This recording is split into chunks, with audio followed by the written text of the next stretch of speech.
ሰላም ጤና ይስጥልኝ። ዛሬ አንድ የፀጉር ትሪትመንት አሰራር አሳያችኋለሁ። ራሴ የምጠቀመው ነው፣ ቤቴ ውስጥ ለራሴ የማደርገው ነው።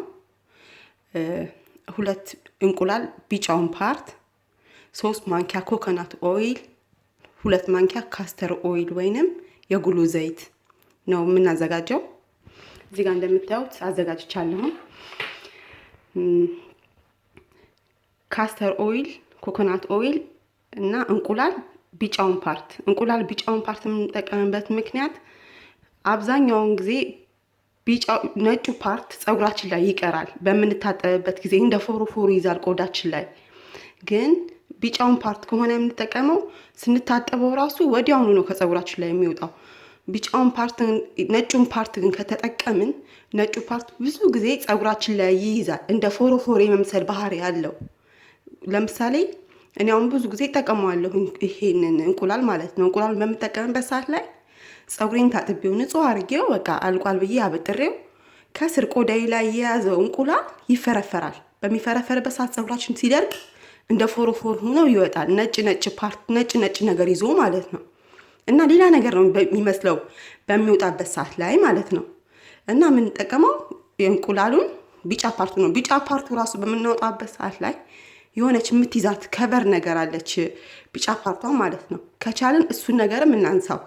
እሱን ነገር ማንሳት አለብን። እሱም ብንተው ብናስገባው ፀጉራችን ላይ የሆነ የሚይዘው ነገር አለ ይመስለኛል። አብዛኛዎቻችሁ የሚታውቁት ሊሆን ይችላል፣ እንዴት እንደሆነ አላውቅም። ግን ብንጠቀመው እንደሱ ተመራጭ ነው ማለት ነው። እና ብዙ ጊዜ ይሄንን ብናደርግ የሚጠቀመው በ15 ቀን አንድ ቀን ነው። ፀጉራችንን መታጠብ ያለብን በ15 ቀን አንድ ቀን ነው ከቻልም ማለት ነው። ለምንድን ፀጉራችንን እንደየራሳችን ይለያያል። ግን ፀጉራችንን በ15 ቀን በምንታጠብበት ጊዜ አይጎዳብንም። ውሃ ብዙ ጊዜ ስናበዛበት ፀጉር የመሳሳት ባህሪ ያመጣል። እኔ አሁን እነዚህ የምጠቀመው በ15 ቀን አንድ ቀን ነው። ያው ኦርጋኒክ ኮኮናት ኦይል ነው የምጠቀመው እና ደግሞ ፒውር ካስትሮ፣ እሱም ንጹህ ካስትሮ ኦይል ነው የምጠቀመው። እንቁላሉም እንደዛው ማለት ነው። ለልጆቼ የምጠቀመዋለሁ፣ ለእኔ ብቻ የምጠቀመው እና ተጠቅሙት። አልተመቸኝም በቪዲዮ ለመቅረጽ በቪዲዮ ለማሳየት ቀላቅዬ ማለት ነው። ግን ያው እንደምታዩት በላይ ቪዲዮ ነው ማሳያችሁ። ያው ይሄ እንቁላሉ ካስተሩና ኮኮናቱና ያው እንዳልኳችሁ 2 እንቁላል፣ 3 ማንኪያ ኮኮናት፣ ያው 3 ማንኪያ የጉሎ ዘይት ነው። እና ፀጉራችን እንደ ብዛቱና እንደ እንሰቱ ነው የሚለያየው። ብዙ ፀጉር ካለን እንጨምር፣ ከዚህ በላይ እናድርገው።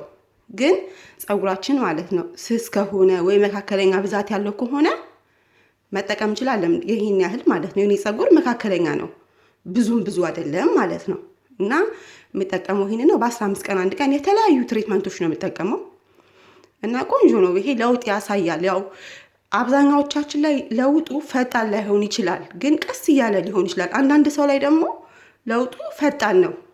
እና እኛ ሳንሰለች መጠቀም አለብን ማለት ነው። አመሰግናለሁ። ከተመቻችሁ እንግዲህ ላይክ አድርጉ። ቴንክ ዩ